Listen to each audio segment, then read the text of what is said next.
Hello, and welcome to this week's Ethical Dilemma in Science. We're going to take a look at why can't I sell my kidney? In this video, we're first going to learn about what the kidney does and get an understanding about why a patient with chronic kidney failure or chronic kidney disease needs to either replace the function of their damaged kidney through the process of dialysis or, in a more desired outcome, receive a functional kidney through an organ donation process. Now, right now, it's illegal to sell your kidney in the United States and in the majority of the world. Still, it's been estimated that the global market for organ trafficking, of which kidneys is the majority within that, is a $1 to $2 billion industry annually. And a kidney could go for upwards of $10,000 in this black market system. Now, the World Health Organization estimates that there are about 10,000 kidneys traded on the black market worldwide annually. This corresponds to about one kidney exchanging hands illegally each hour.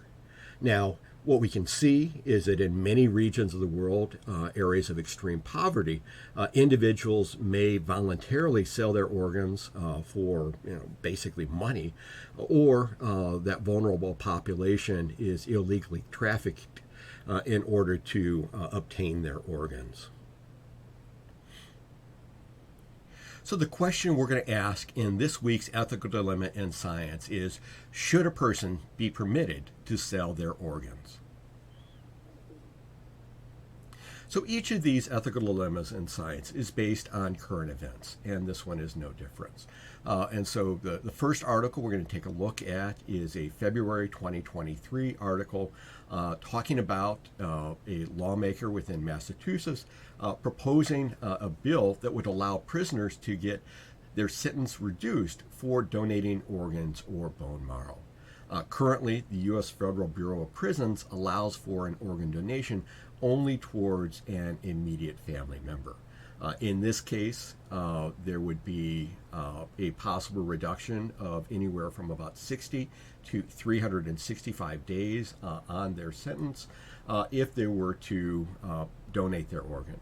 Now, the proposer argues that this provides a level of bodily autonomy that is not available to an incarcerated person, but there are others that feel that there is at least a hidden portion of coercion and an implied quid pro quo, which would basically put these prisoners in a role of a vulnerable population. In order to be able to get something that they want, they have to give up their organ. Now, similar laws have been passed in other states but never approved, and in response to the public outcry when this article first came out, the bill has been since amended to remove the incentives but would still allow prisoners to be able to donate their organs. Now, the flip side of that is the second article, and this is actually an April 2021 article that started a court case that was resolved in 2022.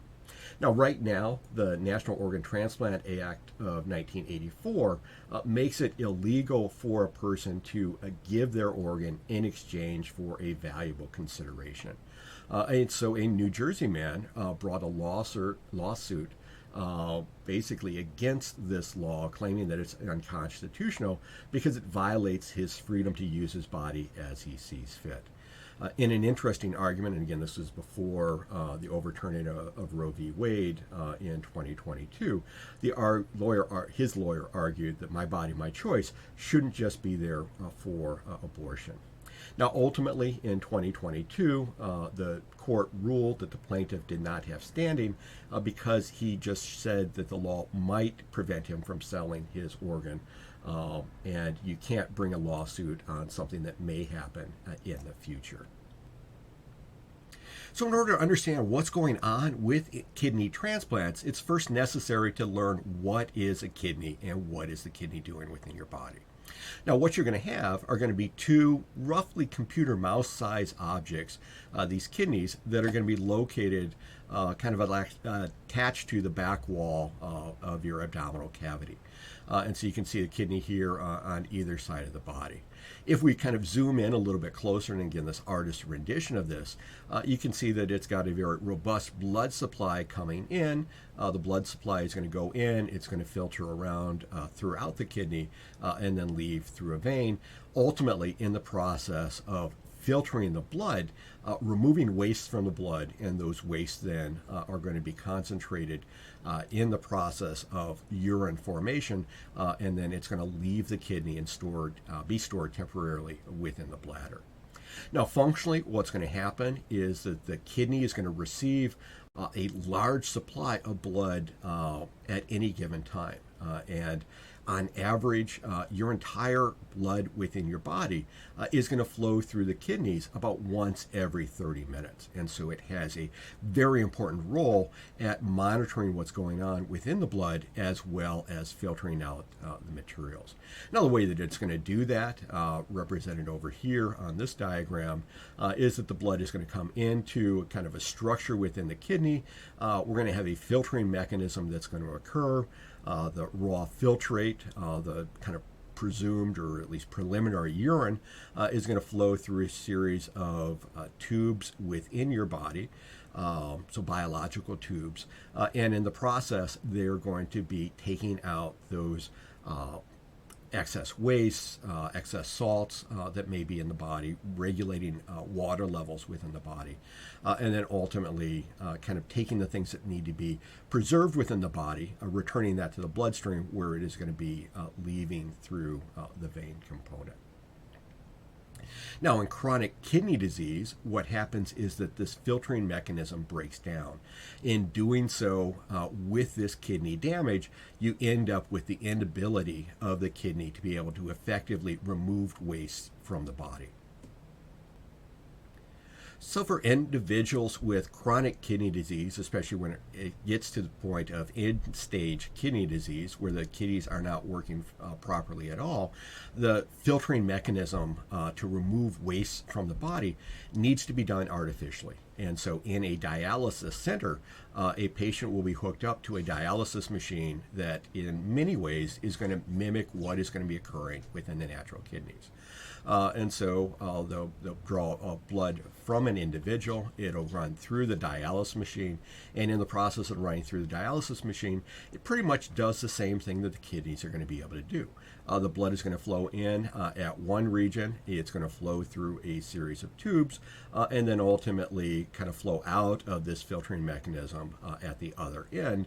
And then we return to the body over here. Now, in this filtering mechanism, using dialysis fluid and these tubes, they're able to draw out those harmful materials, excess salts, excess waste that will be present there, and basically kind of return this kind of filtered, purified blood back to the individual. Now, it's estimated that there are about 750,000 people in the United States living with end-stage kidney disease, and over 70% of those individuals are going to be receiving dialysis treatment on a regular basis. Now, if we take a look at the costs associated with this, there's a time cost as well as a financial cost. Medicare, on average, is going to pay about $3,400 per month for dialysis, and on an individual market, so an individual's insurance company or paying out of pocket, could be paying over $10,000 a month for this dialysis process. And again, this filtering mechanism needs to be done in many cases multiple times a week in order for that patient to remain healthy.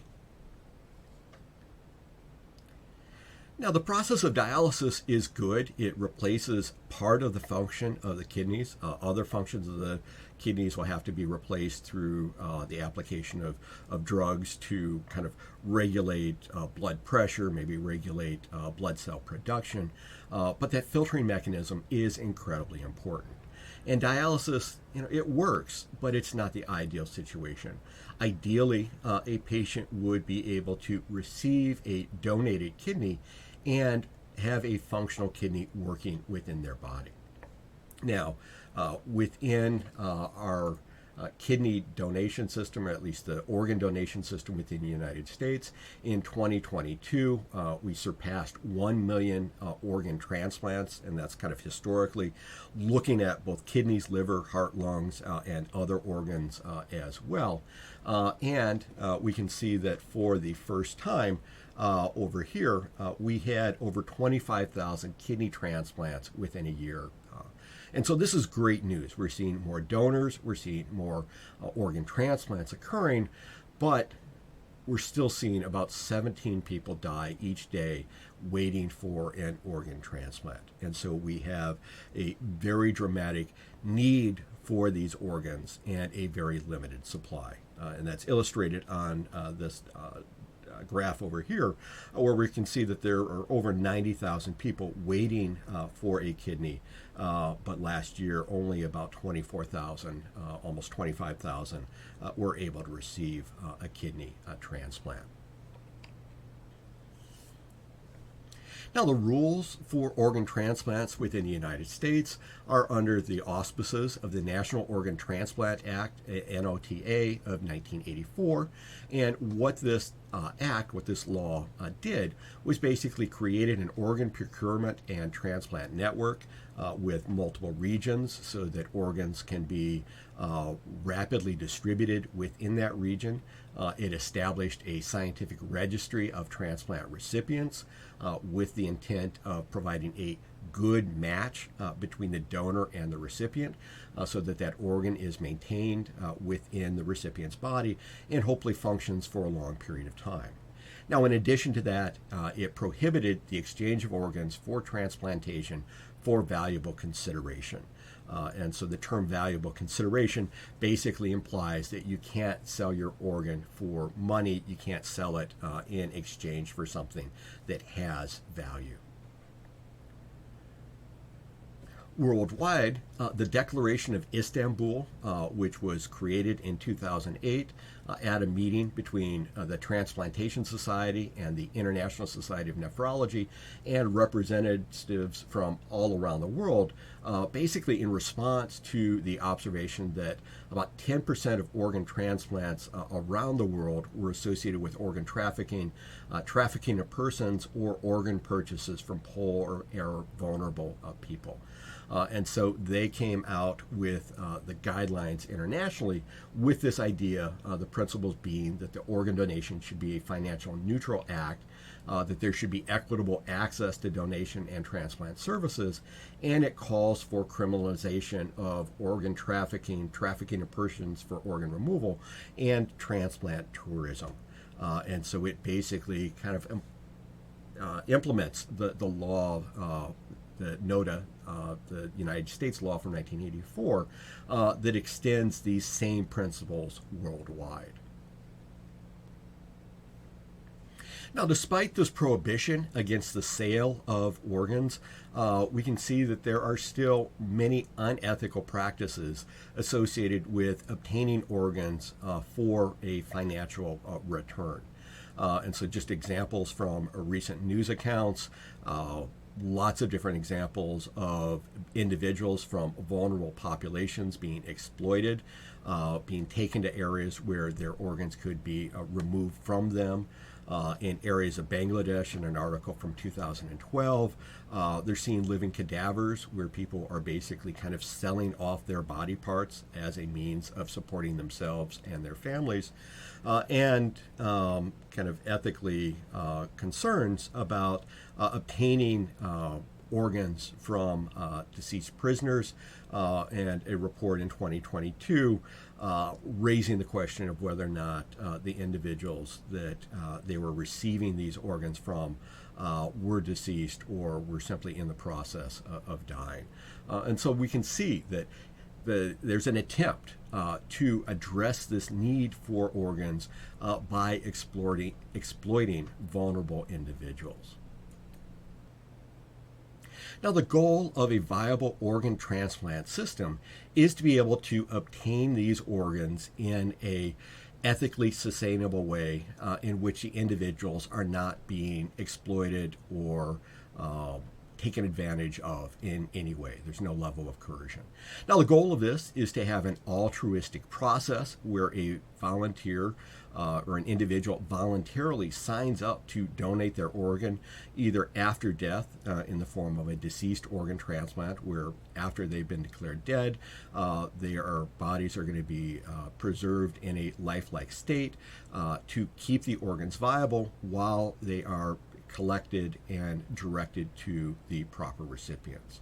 Now, in some cases, when we're taking a look at kidney donation, where an individual has two kidneys, there is the possibility, again, of being a living organ donor, to be able to donate one of your kidneys, because with two kidneys, your remaining kidney is going to be able to kind of enlarge itself. It's going to be able to grow a little bit, and it's going to be able to maintain the functions that's necessary to keep you alive and healthy.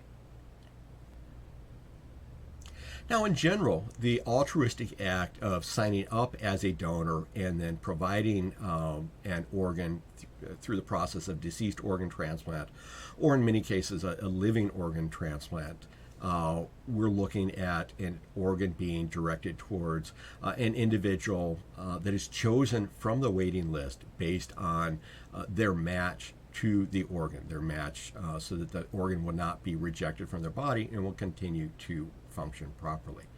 Now, there is an opportunity for directed organ transplants. And so with a directed organ transplant, you would be taking and giving your organ to a specific individual.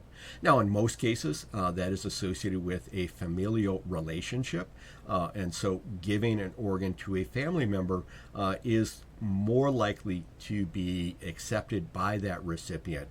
Their bodies are going to recognize that more likely than not as a good match because the individual is related.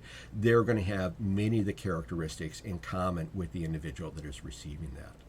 In general, the directed organ transplant is limited in that you can't provide conditions or criteria as to who is going to receive that organ. And so either directing your organ to or from a specific individual or specific series of groups. And so, again, there is that opportunity to provide an organ towards an individual that needs it, but it is basically kind of out of the purview of the individual that is doing the donation as to who receives it, unless it is going to a identified family member. Now, despite the ban on selling organs for valuable consideration, there are ways in which individuals can legally and ethically sell portions of their body, or at least body products, for a financial reward. Now, examples of that will include plasma donations. A plasma donation may be paid upwards to about $50 a session. Individuals could donate their eggs, and that would be, maybe $8,000 to $10,000, or donate sperm. And under those circumstances, it can be upwards to about $35 to about $120 for a donation. Other examples of that are, again, examples we've seen already within this series of videos in this course, would be surrogate motherhood, where an individual, for, kind of brutally saying it, is basically renting out their uterus in the process of supporting the development of a baby in that process, an embryo and a fetus. And so it becomes an interesting conundrum, and that portions of the body can be used for financial returns and other portions cannot. So there have been many arguments made in scientific journals and ethical journals about whether or not an individual should be permitted to sell their organs. And yes, that is a very complicated ethical system with no clear answers that are present. But we look at, there are poor and vulnerable populations that have this potential resource that could help them to support their families, and it's currently illegal for them to do so. And so the question becomes, should a person be permitted to sell their organs? And so within this, is it possible to have an organ donation system that compensates the donor without being exploitive, without unduly pressuring an individual to give up their organ? If possible, how should an organ marketplace work? Should it be regulated or unregulated? Should it be free market where there is sale to the highest bidder, or should there be set prices?